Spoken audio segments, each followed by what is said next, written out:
boring cubes and circles. The first thing Naoki sensed on entering the Nihilo base was that it was full of mathematical order. It was far from the busy store it had once been. With anything organic stripped away, it was so exact with its dimensions, surfaces, light, and air, that it seemed alien. It would have been perfect by numbers if not for the mantra invasion. The walls were cracked and still being defaced, while a shaft like the Amala drums was barely keeping aloft, all askew of each other. Sensing one of the Oni approach, Naoki licked his lips and opened his eyes.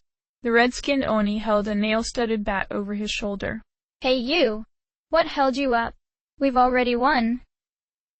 Nodding, he answered. I knew you could, so I went and took a nap.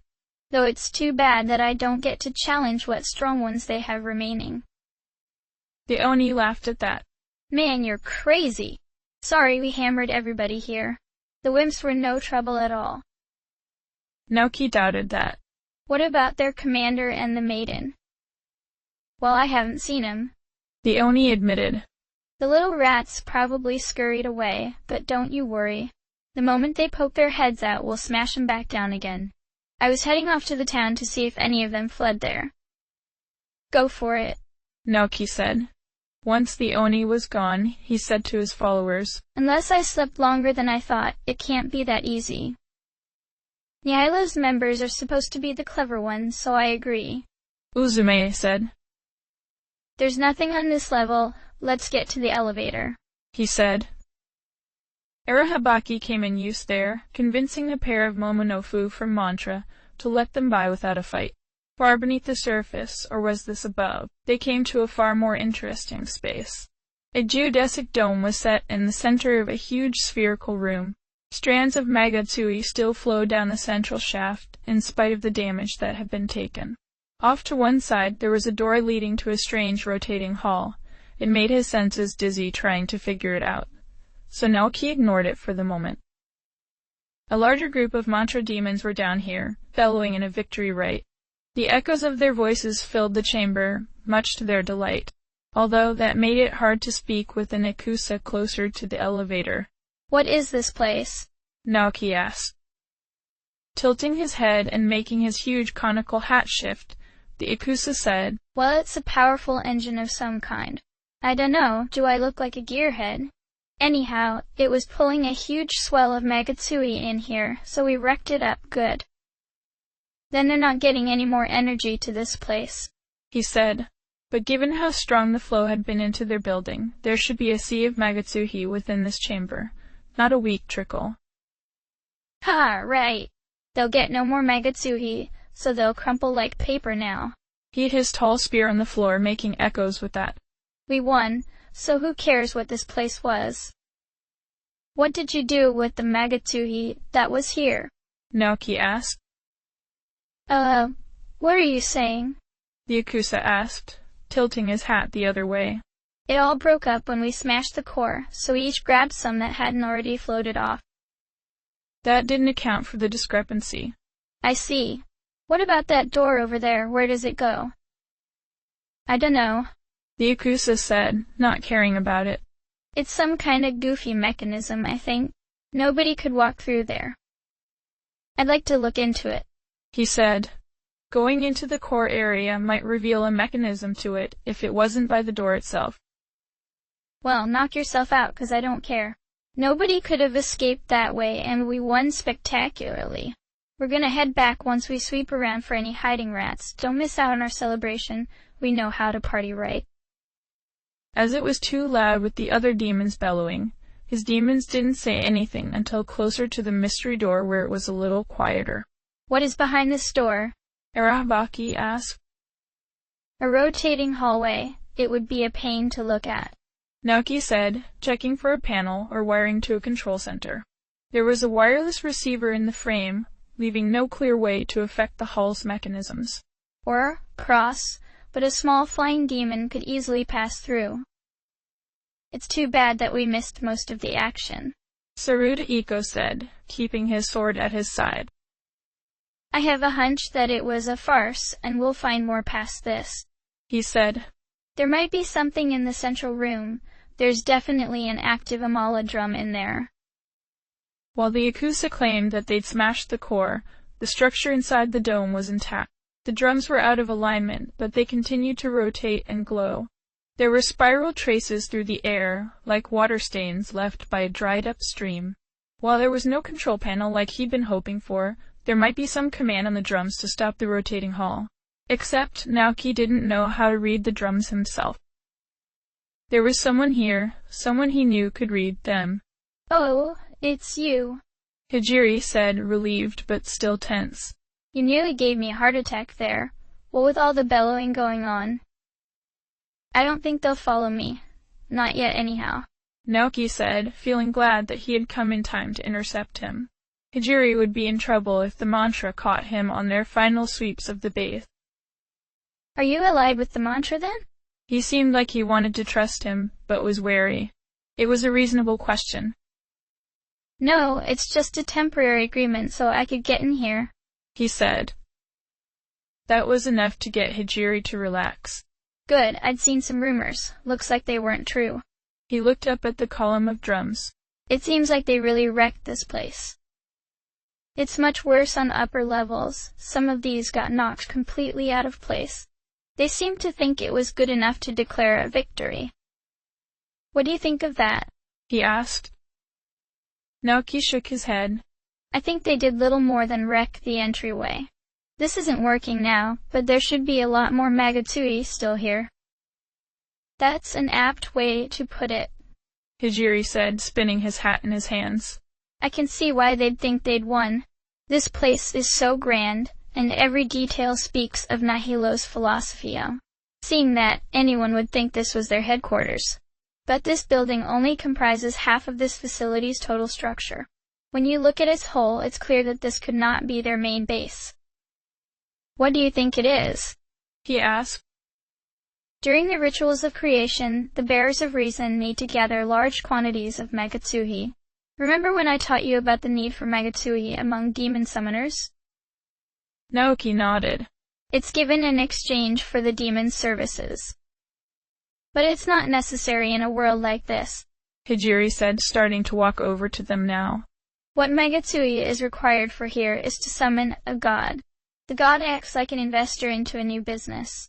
They grant an immense amount of power to the reason bearer so that the human can use the power of creation without destroying themselves. In exchange, the god has a greater influence over the world's next life. Like his vision of Gozu Tenno's potential world. If he participated in creation, he would get all the worship, sacrifices, and conflict that he desired. Naoki still hoped that no one would want a world with Gozu Tenno in a position like that. Hijiri continued his explanations. This half is merely the energy intake, drawing in Magatsuhi to power what is in the other half. This may sound far-fetched, but imagine if you could take control of the atmospheric jet streams of the world, make them flow as you desired. You would then control weather patterns on a global scale, initiating massive storms over areas you don't like, and ensuring perfect sunny weather whenever you wanted. This facility has the power to influence the flow of Magatsuhi in that exact fashion. You see now what he's getting at? He could have all the power to call on his god whenever he wanted, Naoki said, or deny it to anyone who opposes him. If the other half has enough energy, it won't matter that this half is attacked, Hijiri said. He could take control and make Magatsuhi flow through here without this core working. He then tapped his hat. And this is just a hunch, but Hikawa strikes me as the sort of person who won't stop with that. He'd toy with everyone until he gets bored and decides to finish things on his terms. This sort of system could easily be weaponized to destroy his opponents as well. Against a group of demons like the mantra, it'd be even easier. The room quieted as the echoes in the outer chamber faded off. They said they were going to sweep the area, then return to their headquarters, Naoki said. I should probably head out just in case, Hijiri said, reaching over to the enormous drum by them. Actually, we were lucky that you slipped into the network last time. I would have sent you directly in here without realizing the true danger. Sorry about that. It's fine, he said. But first you know how to use these. There's a rotating hall across from that door with a wireless receiver. Can you make it passable? He nodded, his eyes scanning over the symbols nearby. Sure, shouldn't hard. They'd have to have some command for. Here, this should work. He pressed on 3 characters, making them glow green briefly. Partly closing his eyes, Naoki focused on sensing past both doors. The mechanisms were locking in place. That did it. Thanks. Be careful heading that way, Hijiri said, patting his shoulder. They're sure to have traps to catch those that manage to see through this deception. We'll get past them, Naoki said. I hope we can talk more later then. He bowed his head, then departed. While the attack on Nihilo's Ginza headquarters was an important move, a group had to stay behind to protect their headquarters. Thor remained with those defenders, not about to let his leader's city fall. He wanted it to be impregnable, but other members of this kingdom were rowdy. If a disturbance occurred, it was sometimes hard to tell if it was their own people or someone trying to invade. There were a few little issues. The fiend with the motorcycle was still zooming around the highway. However, Gozuteno was correct, and that biker had their own agenda. Thor suspected there was a second fiend lurking about too. Over in the western passages, ghosts and demons reported hearing the bell but never finding its source. It most likely had something to do with the young fiend that had defeated him. Thor wasn't privy to the secret dealings of the fiend clan. They always seemed to act independently in spite of pledging the highest loyalty to Lucifer. After discussing the issue, he and Gozuteno had decided to stay out of whatever the fiends were doing and focus on their own group. It meant that the third issue was something he should deal with it. In the eastern passages at the terminal room, there were reports of a lone demon defeating 24 of the home defenders on its own. It was one of the servants of Kagutsuchi, another clan of demon that was probably better not to mess with. Not with their true master being the source of all light, life, and energy of the vortex world. But it had still put a dent in their defenses. Thor entered the shop area and soon found the armored dog outside the terminal room. The dog lowered its stance, trying to be a protector but intimidated. Stay back, the dog growled. This is Mantra territory, Thor said firmly. You have no right to cause trouble here. I'm doing my duty. You're not allowed in here, the dog said. He didn't stop his approach, even as the dog bared its steel teeth. I object to that. Either tell your ward to leave this town, or I will take out both of you. After a moment, the dog wrapped itself in fire energy and launched itself at Thor's chest. He brought his arm up to block it as best he could, then responded with a burst of electricity. Although it damaged the dog badly, it wasn't going to stop it. The dog bit his arms, tried to blast him with flaming jets, and kicked if grabbed. At one point, it dashed between his legs and tried to charge into him. Thor still defeated the dog again. The boy that had been with the young fiend was here. What are you? He started to ask in annoyance, then stopped on seeing him. Hey. I heard the fiend left you behind, Thor said. If you'd simply moved on, I wouldn't have cared. But since you're here... He threw a lightning bolt through him, just powerful enough to disable him. You should be taken somewhere more secure. Humans have some value in this world. When you agree to work with us, we might let you go where you like. Since they were in the terminal room, Thor picked the boy up and hefted him over his shoulder. Then he transferred them to Kabukicho. Mizuki should be able to keep an eye on this one. The formerly spinning hallway led to a longer hallway, which led to short hallway and a long elevator up it. They were crossing the highway from underneath, which didn't seem this far. Still, it was a relief to get to the other half of this facility, even if he had to take a moment to process it. It was a twin silo structure of 15 floors each. One had a spherical core like the other half, but no apparent way to get down there. The other was full of small cubicle structures with few supports and lots of enchantments in. While there were many demons, it was hard to tell if there were humans around. This will be a puzzle maze, Naoki said. That sounds annoying, Saruta Hiko said. You lived in a puzzle maze. ARandomAudiobookAppeared said. It wasn't a puzzle, just dark until he brought the candelabrum back, he said. Naoki shook his head. The first Kalpa only needed keys. This is going to be an actual puzzle. The last elevator brought them to the silo where only the top floor was accessible. There was something like a large computer tower in the center of a spiral-floored room. Being in the room, that pattern seemed important to. 4 glowing pillars surrounded the white tower in the center. This would be a pain, but it was better gotten over with quickly. The upper 3 layers of the other silo weren't bad. There were enchanted paths between floating cubes. Inside some cubes, there were switches to rotate other cubes and change the paths. There would be vaults at one side holding keys they were calling kilas. If it wasn't for the battles on the way, it would have been mind-numbingly boring to get through. Even then, it was not nearly as many battles as had been in the first Kalpa. On the 4th and 5th layers, there were 36 cubes connected by ladders and paths. While waiting on the others to get down the ladder, ARandomAudiobookAppeared simply floated down through the holes in the side. How are you doing, Demi? He asked. Usually places with a lot of stuff going on gives you headaches. It's got a neatly ordered system, so it's not bad, Naoki said. How are you getting this puzzle done so fast? Sarudahiko asked while on the ladder. All these cubes look the same. I can sense them through my horn, he said. For being their defense, it's embarrassingly easy. An echoing laugh came from close to the vault. You won't find this one so easy. But you shouldn't have gotten this far at all. That's your fault. Another demon called from a cube closer to them. Shut up and march. It won't matter if we get him now, and that's your job. I'll make things harder on him. Keep quiet, Naoki said, closing his eyes. There were only 3 demons down here. There were paths and 2 rings and 3 switches. He should be able to keep track of that all. While there was a path to the vault door, the demon closest to the vault was heading to the switch nearest to it.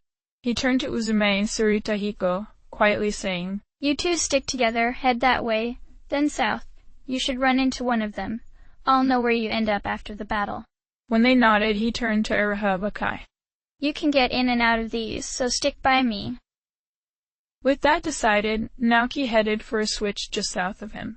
The one demon reached the switch before he did, that flipped the corner cubes around.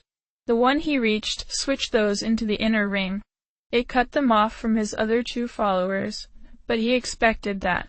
Right now they were facing an armored demon on horseback. It wasn't one of the actual riders, so he wasn't worried about them. The noisy demon headed out of the cube to head straight for the 3rd switch. Meanwhile, the 2nd horseman was heading towards one of the squares Naoki could control. Did they have a safety system? He waited by the switch, finding out that the 3rd switch moved the cube by the vault and the center square.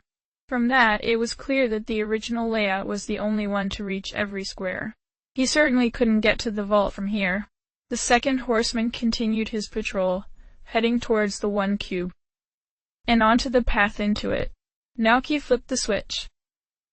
They were short paths, but the system moved fast enough that it caught the horseman on the path while the cube rotated. A loud whinny filled the silo as the horse and its rider plunged down to the bottom. While he shouldn't think so, it was kind of funny. What are you up to? The loud demon called from over the cube maze. Not my doing. A voice deeper than the other horsemen called back, and they reappeared in the cube he'd first sensed them in. Then those horsemen at least were only shade. Naoki waved ARandomAudiobookAppeared back to a neighboring cube, then made sure his footsteps could be heard moving away from the switch. Then they waited as the loud demon headed right for the switch. Nearby, he felt his followers defeating the 1st horseman. Just like the other, a new shade was called up to intercept them again. When the loud demon flew overhead, he saw that it was a strange blue and white star being. It wasn't quite a starfish since it had 2 halves that spun independently of each other. Fallen Kaiwan, he nulled elemental attacks and had no weaknesses.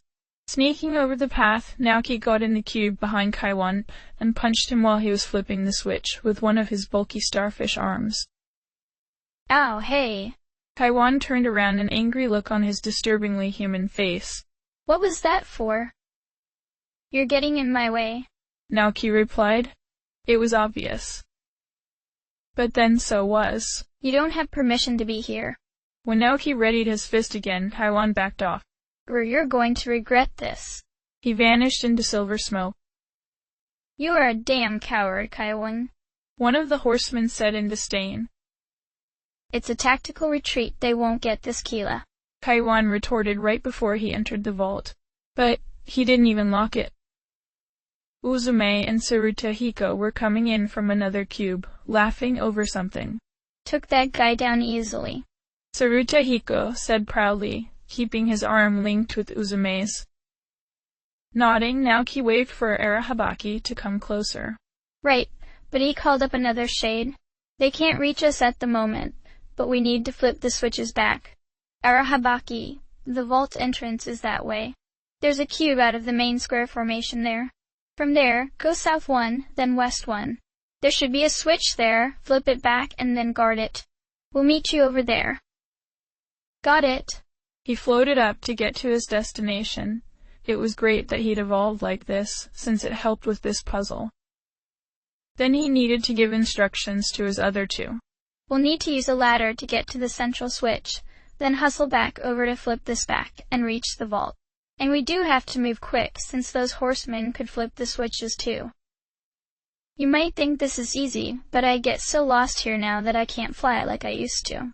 Uzume said. It was a rush to make it to the two switches, and then to the vault door before the horsemen interfered. The holes in the sides of the cubes were large enough to let the horsemen through easily, and by the time they got to the north row, ARandomAudiobookAppeared had gotten into a battle with one of them. He was at a severe disadvantage because the horsemen could use fire spells, one of the things ARandomAudiobookAppeared was weak to. Thankfully, the horsemen didn't think to try one before they arrived to help. Past the door, they found themselves in a large hall with many doors instead of a single vault. Kaiwan was there along with 12 shades of himself. They all laughed, slightly out of sync with each other. Think you're clever? All of the Kaiwans said. You're wrong. You will never find the last Kila like you will never find the true me. If that latter claim was true, then he wasn't there at all as the Kila wasn't in this room. But it was clear to Naoki one of them was twice as strong as the rest. He pointed out the true Kaiwan. You, the one hiding in back of the others. The real one sputtered. What? What? His shades reacted with shock and anger. Unlike Naoki's followers, these shades were tied to their original and held echoes of his emotions. Getting himself focused, Naoki told his demons. Don't use magic against them. We'll just hit them all hard and fast. Got it. Tsuruta Hiko said, readying his sword to dive right into the battle. ARandomAudiobookAppeard's eyes flickered, focusing himself as well. Naoki tapped into Kamuto's skills to activate Heat Wave. He wasn't sure what it would do, but it curled up his right hand like he was about to grip something. When he did, a blade of bright magic materialized in his hand and was swept out in front of him. The resulting wave of energy tore through the Kaiwans. Some even died immediately. The original would take more of a beating, but the shades would quickly be mopped up.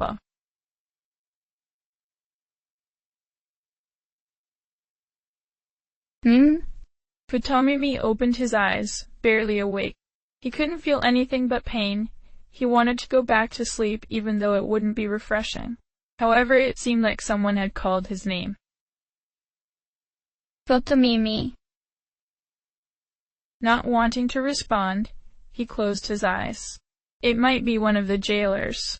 If he was quiet, they'd think he had little Magatsuhi at the moment. He was trying to maintain that illusion, to regain energy to heal with them. It might work. Images of glowing butterflies danced across his vision. He opened his eyes and saw the floor of his cell. No one was in here with him. No, wait. No one was physically here. There was a presence, though. Who are you? He whispered, closing his eyes again. The butterflies returned.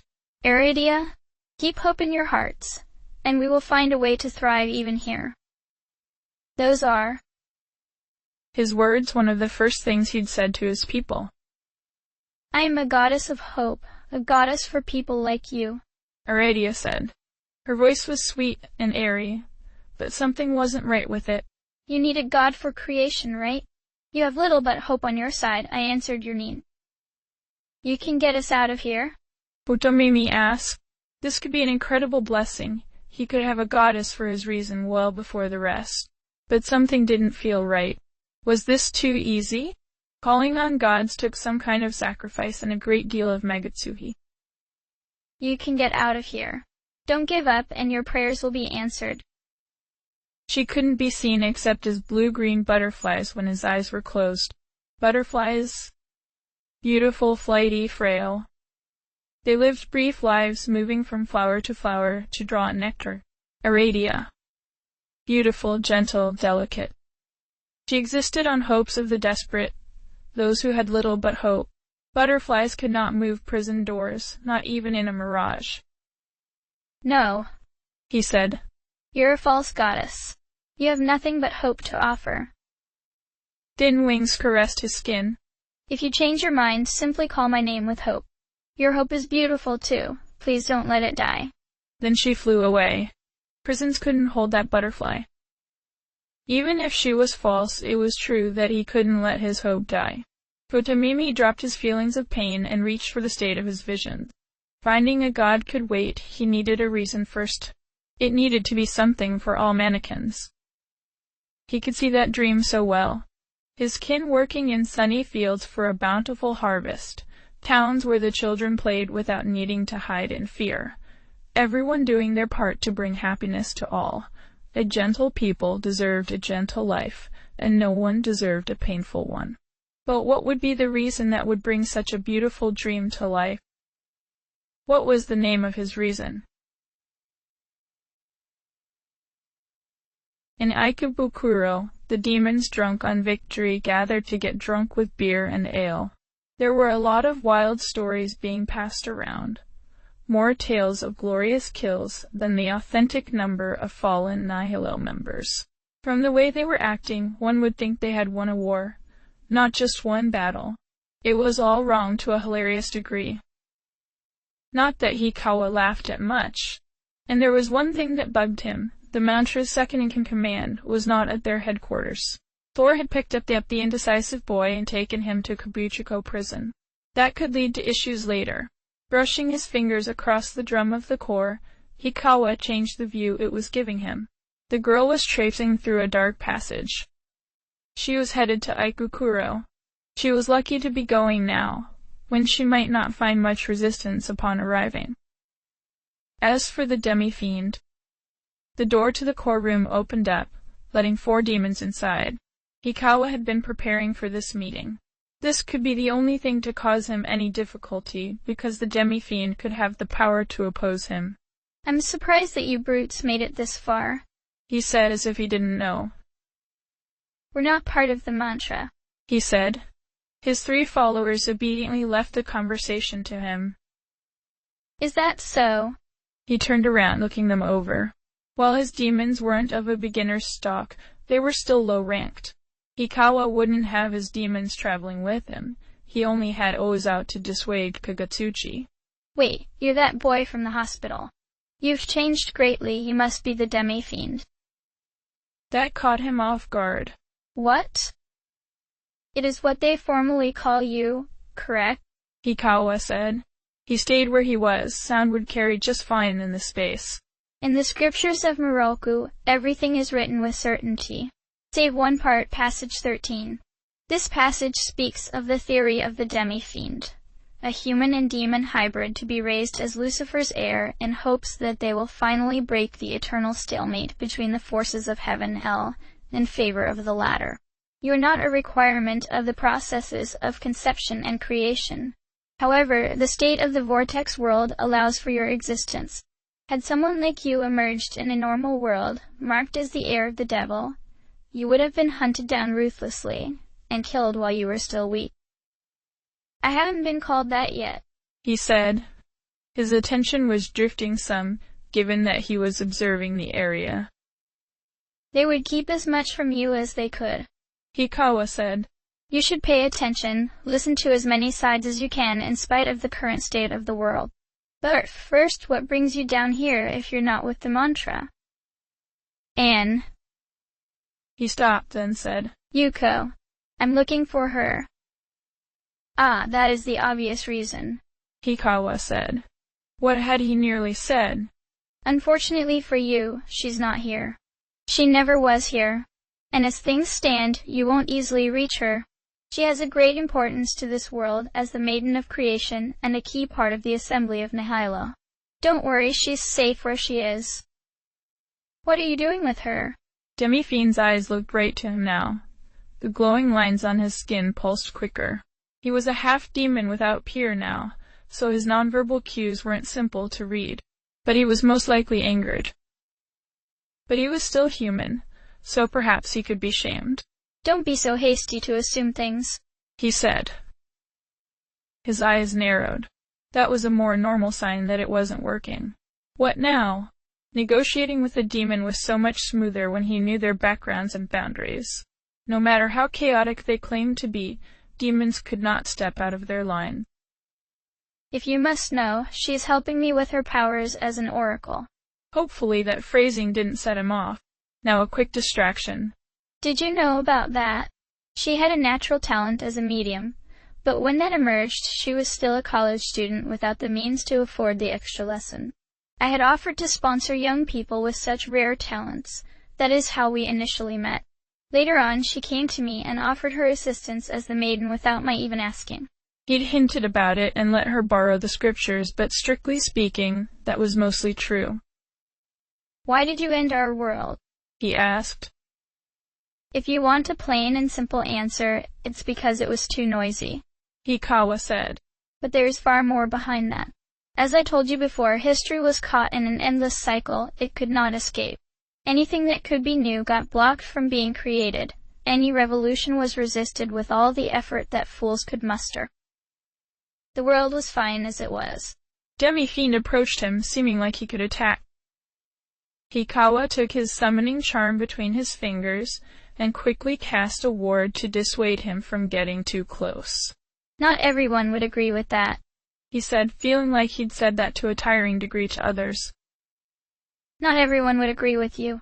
He did not stop, even though his followers did due to the ward. He could still salvage this. Hikawa resisted an impulse of fear. This half-demon couldn't be that strong. Not if those were the demons responding to him. What I'm seeking is a worldwide sense of serenity, he said. Thankfully, that interested Demi-Fiend enough that he held off on attacking. Can you really find serenity like this? It was the only way to find it in a pure, uncontested state, Hikawa said. In the old world, there were too many needs that went unmet, too many injustices that went ignored. People clamored for their problems to be solved. But even those of us who seemed to have everything could not do enough to alleviate those pains. Perhaps if all of those of my status contributed, it may have helped. But too many were greedy and did not care. Even if they had, there is no guarantee that those rescued from poverty and need would put forth the work to repay the world for helping them then. You see, people did not live for the world. They lived only for themselves, which contributed to the expanding problems.